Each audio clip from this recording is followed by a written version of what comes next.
et il met l'armure, et il y a un miracle à lui, tout, elle se met exactement à la taille de David. Dis-moi, tu le connais, ce David là? D'où il vient? Qui c'est celui-là? Avner répond, mais c'est marqué Moavi, pas Moavite. Notre garantie, comme quoi Mashiach va venir, dépend de la pudeur des femmes.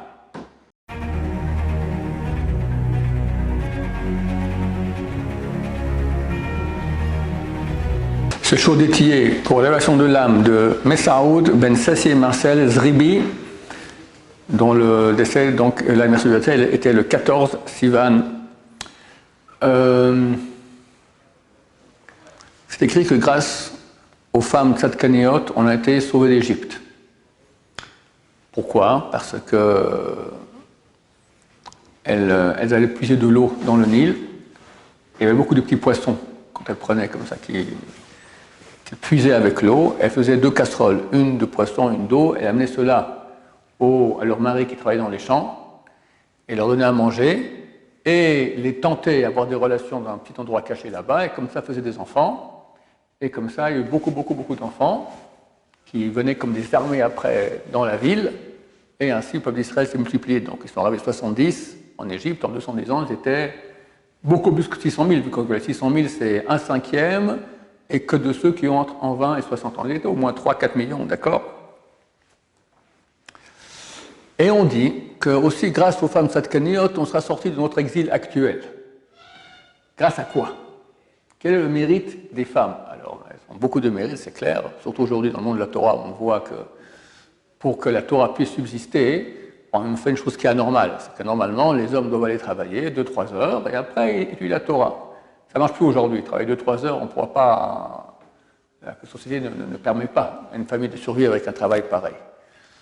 Alors que si les étudiants Torah vont sortir travailler, ce que veulent nos ennemis, Lieberman, c'est exactement ce qu'il veut faire. Donc il veut faire passer une loi qui va dire que celui qui ne travaille pas n'aura pas des aides pour les crèches. Donc il y aura des prix énormes à payer pour les crèches. Il y a beaucoup d'enfants chez les orthodoxes, donc ils seront obligés de quitter les pupitres d'études de Torah pour aller travailler.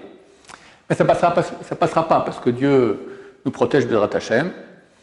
Donc aujourd'hui, les femmes vont travailler, elles ont plusieurs boulots. Elles ont le travail, elles ont être mère, ce qui est un travail à plein temps, être ménagère, c'est aussi à plein temps. Et grâce à elles, on peut dire que la Géoula vient. Néanmoins, il y a encore un petit truc supplémentaire extrêmement intéressant. La Géoula, on sait, c'est le Mashiach. Mashiach, c'est le descendant du roi David. Et plus que cela, c'est l'âme du roi David qui revient avec l'âme de Moshe Rabbeinu. Les deux dans un même être, ce sera lui le Mashiach. Le roi David, c'est descendant de Ruth. Son arrière-grand-mère était Ruth, à Moabite, qui était une convertie. La Torah écrit Lo yavo Moavi vedomi bikal Hashem. Un Iduméen et un Moabien, d'accord, un Moavi, ne peut pas venir dans le Kal Hashem, s'il se convertit, il ne peut pas se marier avec une juive normale. Il doit attendre 3 générations. Même pas, excusez-moi, eux c'est jamais. Les Égyptiens, ils peuvent être 3 générations, ils peuvent. Les Moabites et les Iduméens, jamais. Ils peuvent se marier avec des bâtards, des mamzerim, ou avec des Moabim eux-mêmes, d'accord, qui sont convertis. Or, le roi David est descendant d'une Moabite, son arrière-grand-mère. En fait, à l'époque, Ruth, donc son arrière-grand-mère, elle s'est mariée avec un des grands généraux qui s'appelait Boaz, qui était descendant de Yehuda, donc de l'ascendance du roi d'Israël, du Mashiach. Il vient de Yehuda. Et Boaz est une grande génération. Il ne serait pas marié avec une Moabite comme ça. Alors je vais faire un péché pareil. En fait, le texte dit Moavi, au singulier, et des sages d'Israël ont dit, celui qui est interdit, c'est le Moavi, et pas la Moabite. Et qui disent non. Pourquoi? Parce que tu vois bien que dans le cas du Mitzri, de l'Égyptien, c'est marqué un Mitzri, et ça inclut aussi une femme Mitzrite. Un homme ou une femme Mitzrite, égyptien, qui se convertit, doivent attendre 3 générations pour se marier avec un juif normal, avec une ou un juif normal. Vu que chez les Égyptiens, on n'a pas fait de différence entre hommes et femmes, alors aussi chez les Moabites, il ne faut pas faire de différence entre hommes et femmes. C'était pas clair.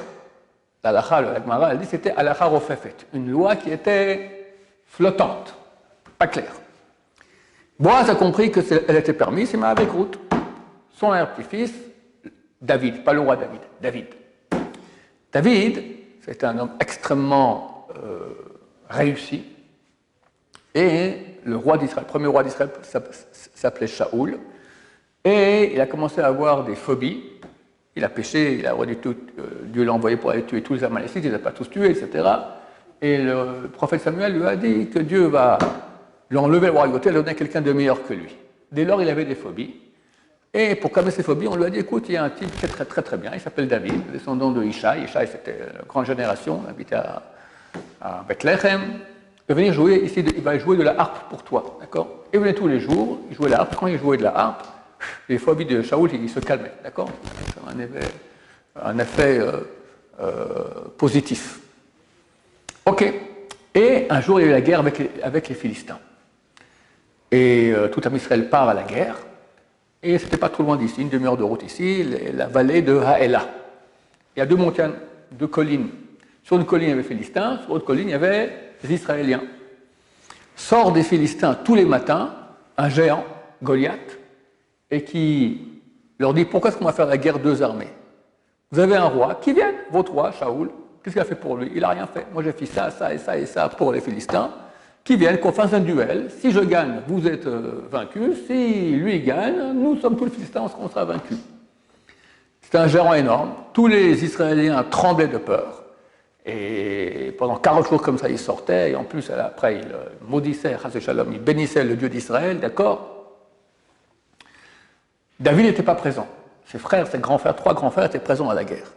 Et son père dit à David, va amener un petit pique-nique là-bas à tes frères qui sont au combat, va parler avec leur chef, qui donne aussi un petit cadeau, qui soit plus sympa, un petit pot de vin comme ça, qui soit sympa avec tes frères, et va prendre aussi le guet, l'acte de divorce de leur femme, parce que tous les soldats, lorsqu'ils partaient, les soldats juifs, quand ils partaient à la guerre, donnaient un acte de divorce à leur femme, comme ça, si jamais ils sont portés disparus, elle peut se remarier. Si jamais le mari a disparu, on n'a pas de témoignage qu'il est mort, peut-être qu'il est emprisonné, peut-être qu'il vit maintenant, je ne sais pas moi, chez les Moabites ou chez les Philistins, à Gaza, il s'est trouvé une Fatima là-bas, il est vivant, d'accord? Et elle, donc, elle est une femme mariée, elle ne peut pas se remarier. Donc, pour parer à ce problème-là, lui donner un guet. Si je ne reviens pas du combat, tu es divorcé, tu n'as aucun problème de te remarier avec quelqu'un d'autre. Ok, le roi David, pas le roi David, David arrive là-bas, et il va voir ses frérots, tout à coup, il voit que Goliath sort des rangs. Et commence comme ça à blasphémer, à se moquer, etc. Mais il dit, mais c'est qui cet incirconcis qui vient comme ça parler contre le Dieu d'Israël?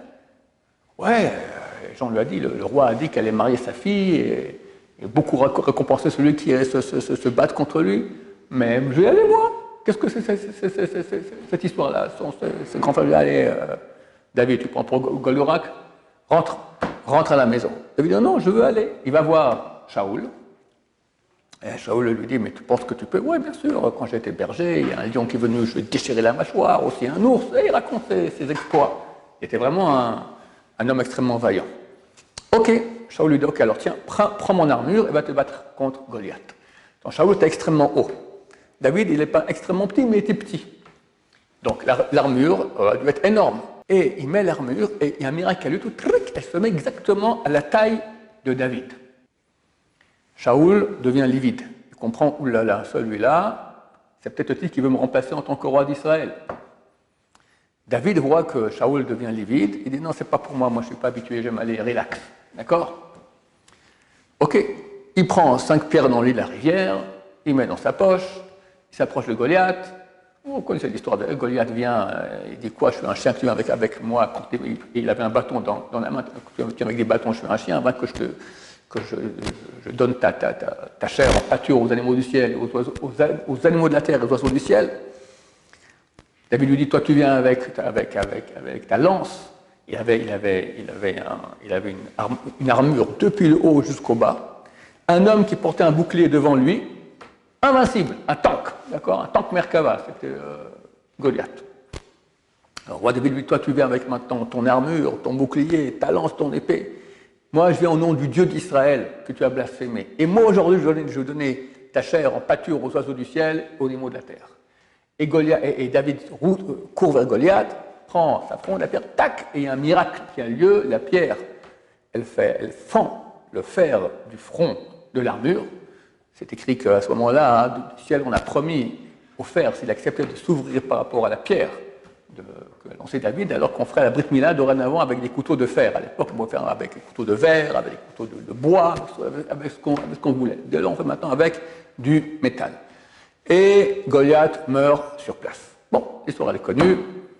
On en profite pour rappeler que nous, notre force en Israël n'est pas le tank, d'accord, l'armure, le javelot, l'épée, c'est la confiance en Dieu, et on voit que c'est comme ça qu'on a gagné toutes les guerres, Baruch Hashem.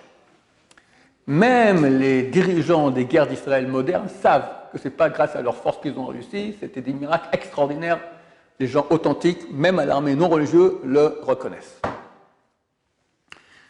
L'histoire que je vous raconter, c'est l'histoire suivante. Lorsque David est en train de courir avec Goliath, Shaoul voit le spectacle et se dit, celui-là, je me demande, ça va pas être mon remplaçant. Alors il demande à Doeg, c'était un de ses conseillers, dis-moi, tu le connais, David, là, d'où il vient, qui c'est celui-là? Demande à Saint-Gisraël, quoi, qui c'est celui-là? Il vient tous les jours te jouer de l'art, tu ne le connais pas? Enfin, il pose la question, dis-moi, est-ce qu'il vient d'une famille de qualité? Est-ce qu'il est apte à être roi? Alors, Doeg répond, il pose la question à son général, Avner ben Ner. Avner, oui, il vient de la famille de Ishaï. Ishaï, c'est un des grands de la génération. Doeg, c'était un des conseillers, un rachat. Il avait la haine de David. Il dit à Shaoul, quand tu viens poser la question s'il vient d'une famille de qualité, d'une famille noble ou pas, demande si Berklal peut se marier avec une juive. Il est descendant de Ruth à Moabite. Et un descendant du Moabite ne peut pas se marier avec une juive normale. Il ne peut même pas être un juif normal. Il peut être roi d'Israël. Rien de rien. Avner répond, mais c'est marqué Moavi, pas Moabite. Donc Moabite, ça va. Ruth, ça va. Il répond, Doeg, mais c'est comme un Mitzri. Un Mitzri, on a vu, c'est pas de différence entre un masculin et un féminin. Donc là aussi, Moabite, il n'y a pas de différence entre masculin et féminin. Répond de nouveau Avner et dit, non, mon cher ami, regarde la raison pour laquelle. Pourquoi est-ce qu'on n'a pas le droit de recevoir un Moavi qui se convertit et qui soit juif normal? Le texte dit, Alacher lokilmo otrem balechem uva maim, parce qu'ils ne sont pas rapprochés de vous en vous donnant du pain et de l'eau, parce que c'est sur la route en sortant d'Égypte. On s'est rapproché du pays de Moab, on n'a pas conquis Moab, on a contourné, on avait faim, on avait soif. Si vous êtes des gens bien, vous êtes des gens sympas, histoire pour empêcher aussi qu'on fasse la conquête de votre pays, vous amenez du pain et de l'eau. Ils n'ont pas fait ça, jamais ils pourront devenir des juifs normaux. Continue Avner ben Ner et dit, qui est accusé maintenant dans les Moabites, les hommes ou les femmes moabites? Pas les femmes, parce que les femmes, c'est pas une façon, c'est pas pudique que les femmes moabites sortent, amener du pain et de l'eau aux juifs. Alors, il y a des hommes qui vont voir les femmes, ils vont regarder les Moabites, elle est mignonne cette Moabite, et hop, ça peut faire des histoires. C'est les hommes qui vont sortir. Donc les hommes Moabites qui ne sont pas sortis avec du pain et de l'eau, eux sont condamnés à ne pas pouvoir devenir des juifs normaux. Mais les femmes, elles ne sont pas concernées. Donc Ruth, elle est cachère, donc David est cachère. Répond Doeg, t'as tort. Parce que les hommes seraient sortis donner aux hommes, et les femmes seraient sorties pour donner aux femmes. Donc les femmes aussi ne sont pas valables, donc David n'est pas cachère. Discussion.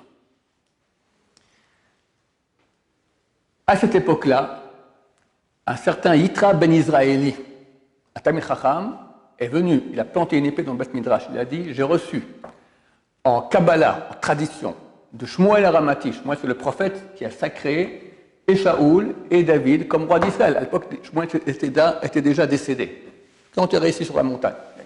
J'ai reçu que c'est Moavi et pas Moabite. Un homme Moavi, il est concerné, une femme Moabite n'est pas concernée, et le roi David peut se marier avec un juif normal à 100%.